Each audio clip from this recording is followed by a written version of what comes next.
Là, vous voyez, on part de fer, de barres de fer doux, de l'acier doux. Donc c'est l'acier le plus tendre. Et donc ce sont des barres de 6 mètres. On coupe des morceaux de barres qu'on appelle des lopins. Et en fonction de l'opération qu'on doit faire, on les chauffe plus ou moins chaud. Mais la plus haute des températures, c'est 1200 degrés à laquelle on travaille. Et donc, je vais dire, vous voyez que tous les fers sont réalisés une branche, c'est-à-dire une partie de fer externe, puis une partie de fer, une branche interne. Et donc chaque branche est réalisée en une seule chaude.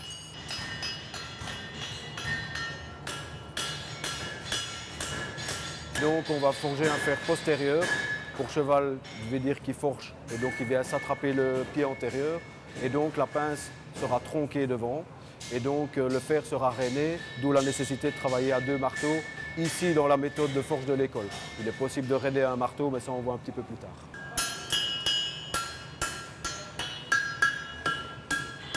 Il donne en même temps la tournure à son fer, c'est-à-dire la bonne forme.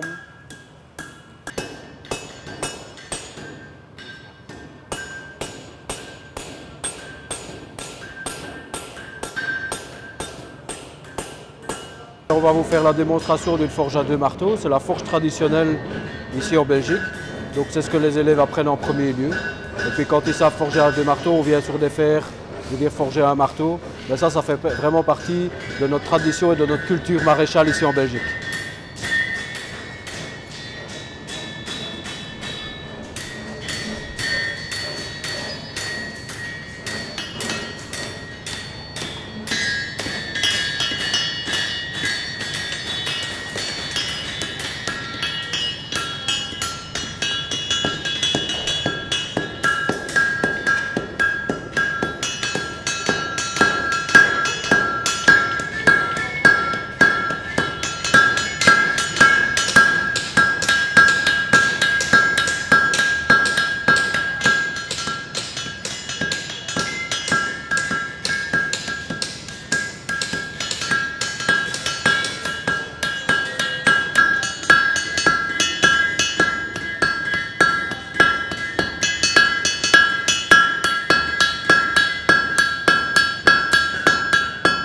C'est une formation, la formation de maréchalerie ici en Belgique est une formation sur 3 ans.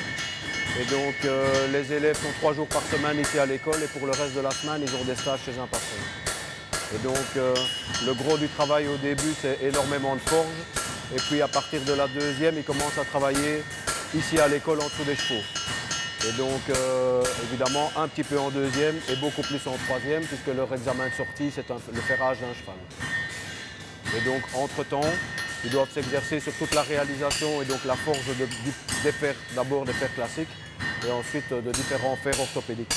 Et donc les fers que M. Toussaint est occupé à faire là pour le moment font partie de la collection de fers orthopédiques. Au terme des 3 années, donc ils ont un examen, plusieurs examens à passer chaque année pour monter de niveau. Et au terme des 3 années, donc ils ont une épreuve qui s'appelle l'épreuve intégrée, qui est l'épreuve de sortie. Et donc là, ils ont une épreuve devant un jury extérieur, une épreuve orale devant un jury extérieur et le ferrage d'un cheval avec aussi, je veux dire, des extérieurs, un jury extérieur qui vient contrôler leur travail. Déjà l'amour du cheval et puis l'amour du fer aussi. Hein. C'est quand même plus une passion qu'un métier, donc c'est vraiment... Il y a 3 jours de forge, donc le jeudi, vendredi et le samedi.